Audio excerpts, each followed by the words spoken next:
하나님 말씀 에스더 오늘 8장 1절에서 10절입니다. 한 절씩 하나님 말씀 교독하겠습니다.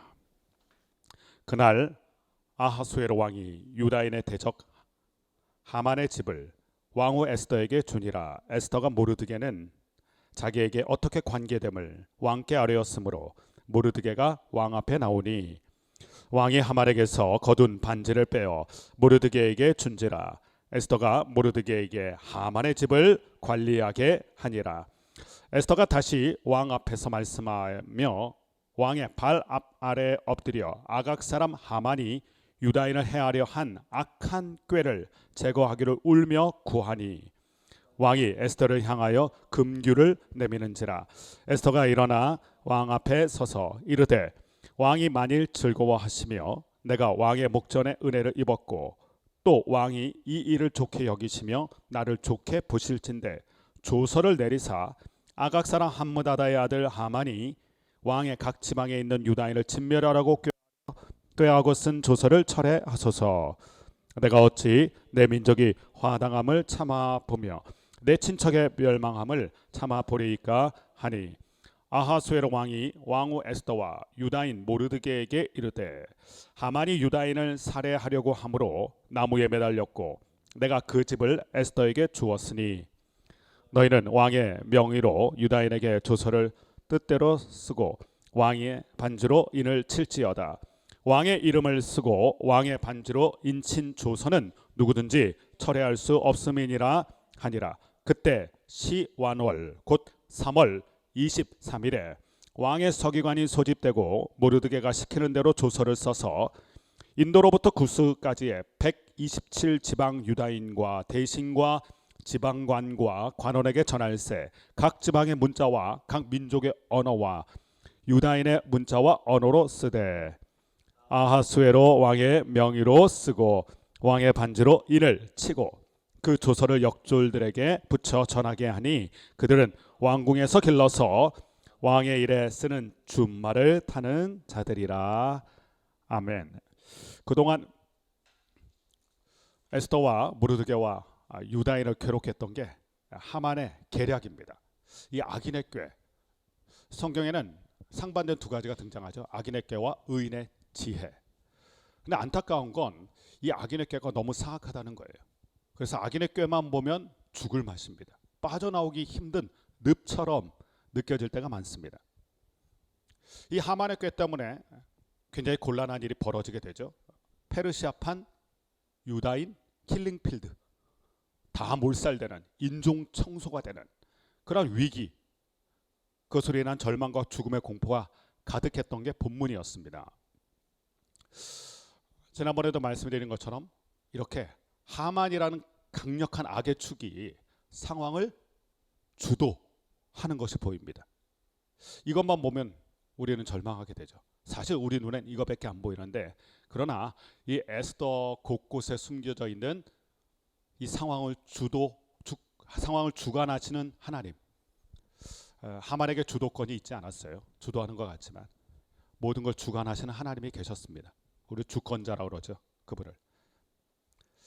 그 하나님 때문에 반전의 사건들이 일어나는데, 오늘 말씀 전의 배경 말씀을 좀 보겠습니다. 토요일과 주일 본문이었는데, 토요일 본문이었던 6장의 내용을 보면 어떤 사건이 일어나냐면 하나님의 기가 막힌 반전 사건 중에 이 아하수에로 왕에 관련된 사건이 일어납니다. 6장에 보면 어떤 내용이 있냐면, 잠깐 설명드릴게요. 아하수에로 왕이 갑자기 어느 날 잠이 안 와요. 그래서 신하들을 시켜서 역대 일기를 가져다 읽게 만듭니다. 늘 그렇게 잔치를 좋아하고 잔치에 빠져 살아가던 아하수에로 왕이 갑자기 어느 날 불면증에 시달리면서 이 왕의 일기, 역대 일기를 가져다 읽게 만듭니다. 왜 읽게 했을까요? 공부하려고 읽은 게 아닙니다. 잠이 안 오니까. 아라비안 나이트처럼, 천일 야화처럼 뭐 듣고 좀 그러다가 잠들려고, 흥미로운 이야기를 들으려고 했던 것 같아요. 그런데 하필이면 그날 읽었던 일이 어떤 이야기였냐면, 아하수에로 왕을 암살하려다가 발각이 돼서 처형을 당한 빅단과 데레스 사건을 전해서 듣게 됩니다. 그 이야기 누가 등장했을까요?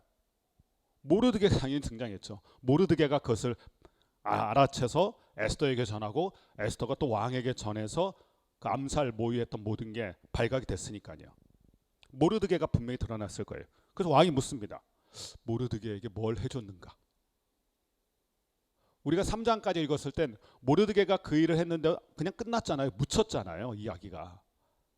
그런데 묻히고 잊혀질 뻔했던 그 일이 그날 밤에 다시 살아나게 돼요. 모르드게는 사실 그날 이후로 실망이 가득했을 것입니다.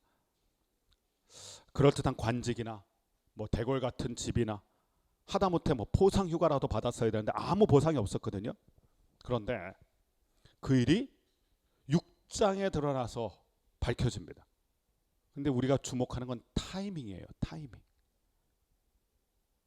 하나님께서 잊지 않으시고 정확한 타이밍에 그 일을 다시 수면 위로 떠올리게 하세요. 모르드게가 위험에 처했을 때, 모르드게가 아픔에 처했을 때 그 사건이 드러나게 해서 모르드게를 보호하게 되는 일이 일어나게 됩니다. 깨닫는 게 있죠. 하나님의 사건은 하나님의 타이밍에 일어난다. 우리 타이밍에 일어나면 좋겠지만 하나님은 정확한 타임을 알고 계세요. 하나님이 잊으신 게 아니에요. 기억하고 계시고 하나님의 타이밍에 그 사건 다시 기억나게 하셔서 그 사건으로 모르드게를 보호하시는 이런 일이 6장에 일어났던 거예요. 그리고 또 한 가지 사건이 일어났는데 그건 7장이에요. 주일 본문에 나오는 말씀인데 왕의 잔치에서 왕이 그렇게 얘기했잖아요. 왕의 잔치를 에스더가 잘 준비하니까 소원을 얘기해라. 뭐든지 들어주겠다. 그때 숨겨두었던 그리고 말하지 않았던 소원을 드디어 얘기하게 되는데 하만을 고발하게 돼요. 그 자리에서 두 번의 잔치 이제 끝나고요. 그 자리에서 이 하만의 악함을 고발하게 되고 결국 기세등등했던 하만은 어제 말씀 7장에 보면 그 자기가 준비했던 장대에 자기가 달리는 그러한 일이 벌어지게 됩니다. 이 두 가지 사건은 좀 종합해서 생각해 보면 우리가 깨닫게 되는 게 있어요. 반드시 하나님의 때가 있고 그 하나님의 때는 완벽하다. 하나님의 때를 우리가 기다릴 줄 알아야 돼요. 우리 타이밍에 일하면 망칩니다. 그리고 나만 드러나요. 하나님이 드러나지 않아요. 하나님의 타이밍에 하나님의 사건이 일어나면 하나님이 드러나세요. 그리고 그건 완벽하더라고요. 모르드게가 실망할 수 있었을 거예요. 그런데 하나님의 타이밍에 일이 일어나자 모두가 살아나는 역사가 일어나게 되고요. 또 한 가지 하만을 보면서 기억해야 될 게 있어요. 악인의 꾀는 반드시 멸합니다. 악인의 꾀가 아무리 그럴듯해도 반드시 자기 꾀에 자기가 빠지게 돼 있어요. 그리고 죽이려고 했던 자는 반드시 자기가 죽게 됩니다. 살리고자 하는 사람은 자기가 오히려 살아나잖아요. 누군가를 살리면서 자기가 살아나요. 근데 누군가를 죽이려는 사람은 본인이 죽어요. 이게 성경 속에 나오는 모든 이야기잖아요. 살리려는 사람은 본인이 살아요. 근데 죽이려는 사람은 본인이 죽어요.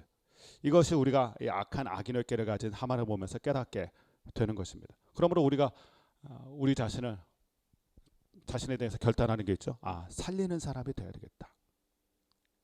오늘 말씀에도 에스더 8장 1절에 10절 말씀 보면 살리는 역사가 일어납니다. 그 6장과 7장의 사건을 이어서 오늘 8장인데 오늘 말씀에서도 또 이 살리는 역사가 일어나요. 1절 2절을 다시 한번 보십시오. 1절 2절 시작. 그날 아하수에로 왕이 유다인의 대적 하만의 집을 왕후 에스더에게 주니라. 에스더가 모르드게는 자기에게 어떻게 관계됨을 왕께 아뢰었으므로 모르드게가 왕 앞에 나오니 왕이 하만에게서 거둔 반지를 빼어 모르드게에게 준지라. 에스더가 모르드게에게 하만의 집을 관리하게 하니라. 먼저 눈에 들어오는 말씀, 유다인의 대적 하만. 대적. 우리는 대적이 없기를 바라죠. 라이벌이 없었으면 좋겠어요. 그런데 성경에는 언제나 이 대적이 등장합니다. 모든 믿음의 사람에게는 반드시 대적이 드러나요. 원수 마귀가 있는 한 대적이라는 단어가 우리의 삶에 늘 존재하죠. 근데 대적이라는 자가 등장되면 나타나면 우리는 괴롭습니다. 피곤하죠. 어려움을 당하게 됩니다. 이 대적. 그래서 에스더 말씀은 이 대적 때문에 여태껏 어려웠던 거잖아요. 상황이. 대적 때문에 상황이 어려워져요. 그런데 그 대적, 강력한 대적이었던 하만의 집이 몰락하게 되죠. 하만은 죽고 대적이 아무리 강하고 두려워도 대적이 승리하지 않는다는 거예요. 대적은 반드시 있어요. 근데 대적이 승리하지 않습니다. 아무리 강해도 대적의 결론은 망하게 돼 있어요. 하나님이 승리하시는 것을 에스더에서 보여줘요. 대적이 승리하지 않는다. 한편 유다인의 강력한 이 대적 하만, 그 하만이 자기 꾀에 빠져서 자기가 장대에 달리는 장면이 어제 나왔는데, 그 다음날 아하수에로 왕이 두 가지로 조치하게 돼요. 오늘 말씀 보면 첫 번째, 하만의 집과 재산을 몰수해서 누구에게 줍니까? 에스더에게 주었다. 비자금으로 1만 달란트나 되는 막대한 재산과 부귀영화를 누렸던 하만인데, 그 모든 게 결국 누구에게 갑니까? 다 에스더에게 넘어가요. 그것에서 목숨 걸고 살았을 텐데 그 모든 게 사실 손에 쥔 모래 같아서 쑥 빠져나가는 거예요. 대적이 아무리 강하고 가진 것 같지만 그 모든 게 다 빠져나갑니다. 사라지고 말아요. 그게 일어나고요. 그 사건이.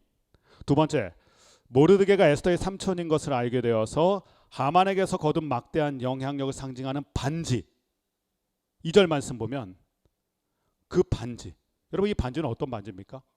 절대 반지 같은 거였잖아요. 강력한 힘을 상징하는 반지였어요. 그것이 누구에게 넘어가냐면 모르드게에게 넘어갑니다. 하만이 누렸던 모든 부귀영화는 에스더에게, 하만이 가졌던 절대 권력은 모르드게에게. 자, 이럴 때 우리가 쓰는 말이 있죠. 전화위복. 악의 축이었던 하만의 모든 게 완전히 무너져 버려요. 그리고 다 에스더와 모르드게에게 넘어가게 됩니다. 하나님의 완벽한 반전의 승리를 주세요. 이것을 우리가 먼저 보게 돼요. 근데 사실 오늘 말씀에서 눈에 들어오는 건 이 완벽한 승리, 화려한 승리가 아니에요. 오늘 본문이 보여주는 건 이 다음부터 나와요. 이 다음에 어떤 상황이 나오냐면 에스더가 자기 동족 유대인을 위한 간청을 드려요. 저는 여기서 어떤 생각이 났냐면, 우리는 나만 사는 인생으로 끝나지 않는구나. 사실 여기서 에스더와 모르드게가 부귀영화도 얻게 됐고요, 절대 권력도 얻게 됐어요. 그럼 끝난 거 아니에요? 근데 여기서 더 나가더라고요. 내가 사는 인생에서 더 나가서 내가 누군가를 살리는 인생이 되더라고요. 이게 오늘 본문의 핵심이에요. 에스더의 마음이 속 시원했던 게 아니라 마음 한켠이 무거워요. 왜냐하면 아직도 유대인들은 죽을 위험에 처해 있기 때문에 그렇습니다. 에스더와 모르드게는 살았지만, 잘 살 수 있지만, 그러나 유다인들은 아직도 다 죽게 되는 위기에 처해 있습니다. 왜냐하면 왕의 조서가 시퍼렇게 살아있잖아요. 하만은 제거됐어요. 하만이 가진 모든 건 에스더가 갖게 됐습니다. 권력도 모르드게가 갖게 됐어요. 자, 이제 다 완성되었다라고 마침표를 찍지 않았다는 거예요. 3절 말씀 보십시오. 3절 같이 읽겠습니다. 시작. 에스더가 다시 왕 앞에서 말씀하며 왕의 발 아래 엎드려 아각 사람 하만이 유다인을 행하려 한 악한 꾀를 제거하기를 울며 구하니. 다시 왕 앞에 나가요. 이것도 쉬운 일 아니었죠. 함부로 나가면 안 되거든요. 근데 어떻게 다시 나갈 수 있었을까요? 은혜를 맛봤기 때문에 그래요. 하나님이 이렇게 하시는구나. 은혜를 맛본 사람의 특징이 있어요. 담대해요. 위기 앞에서. 사람 앞에서 당당합니다. 하늘을 경험한 사람은 땅의 일로 겁내지 않아요. 하나님을 경험한 사람은 사람을 겁내지 않아요. 이게 은혜의 특징이에요. 이번에도 나갈 때 주저함이 없죠. 지난번에는 첫 번째는 주저했었잖아요. 이번에 나갈 땐 주저함 자체가 없어요. 너무 당당해요. 그리고 이 장면에서 눈에 들어오는 것이 에스더의 눈물이에요. 눈물로 호소해요. 5절 6절 계속 보면 우리 민족의 화당함을 내가 견딜 수가 없습니다. 사실 에스더와 모르드게만 생각하면 이제부터는 평탄대로입니다. 모든 걸 얻었어요. 그런데 눈물을 흘리면서 간청을 해요. 성경 말씀 보면 이 눈물을 흘리는 장면이 참 많아요. 믿음의 사람들에게. 선지자 에레미야. 근데 왜 눈물을 흘렸나요? 자기를 위해서가 아니었어요. 하나님의 백성을 위해서. 나라가 망하고 바벨론 포로로 끌려가게 될 백성들의 운명을 보면서 눈물을 흘렸고, 느헤미야도 눈물을 흘렸습니다. 왜 흘렸습니까? 성벽이 회파되고 하나님의 백성이 비천하게 살아가는 그 안타까운 모습 때문에 눈물이 났습니다. 예수님도 눈물을 흘리셨어요. 예루살렘 보면서 예루살렘아 예루살렘아, 하나님의 백성을 향한 눈물. 로마서 말씀 보면 바울도 피눈물을 흘리며 자기 동족을 위해서 기도하죠. 공통점이 있습니다. 자신을 위한 눈물이 아니에요. 살리고자 하는 그 안타까운 마음 때문에 그 동족을 향한, 하나님의 백성을 위한, 구원을 위한 눈물. 에스더도 마찬가지죠. 사실 이 전 장면만 보면 에스더와 모르드게는 만세를 불러야 돼요. 악의 축이었던 하만은 제거되었고 그 모든 것은, 힘과 권력은 다 에스더와 모르드게로 넘어왔고, 그럼 뭐 만세죠.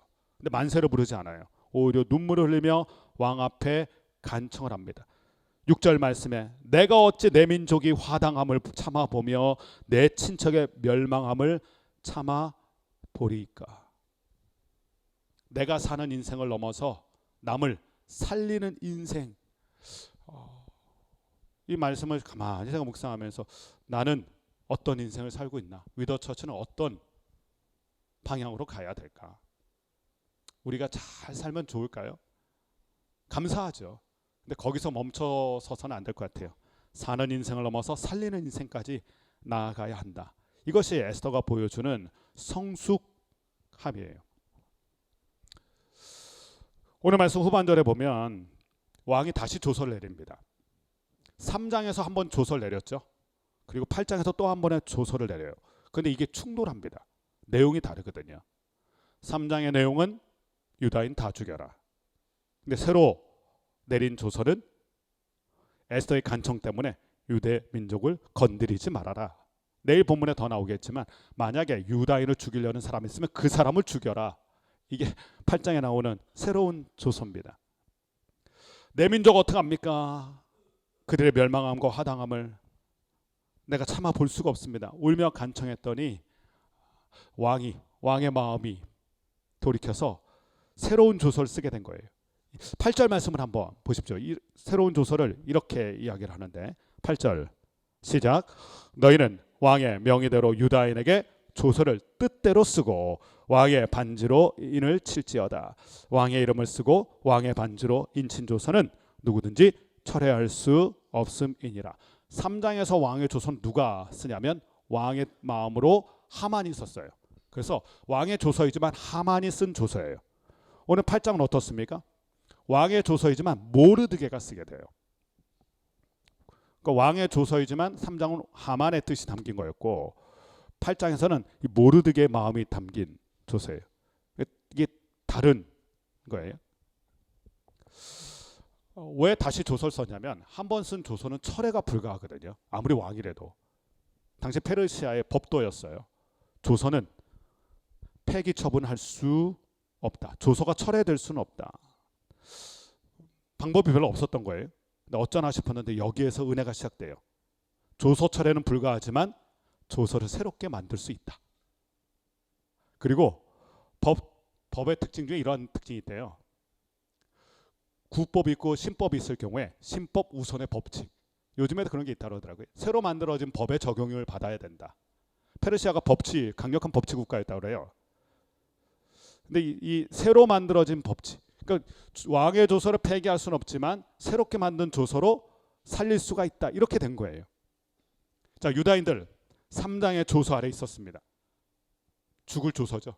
근데 8장에서 새로운 조서가 오면서 이제는 3장에 나왔던 왕의 조서 아래 있는 게 아니라 8장에 나오는 살리는 조서 아래 있게 됐어요.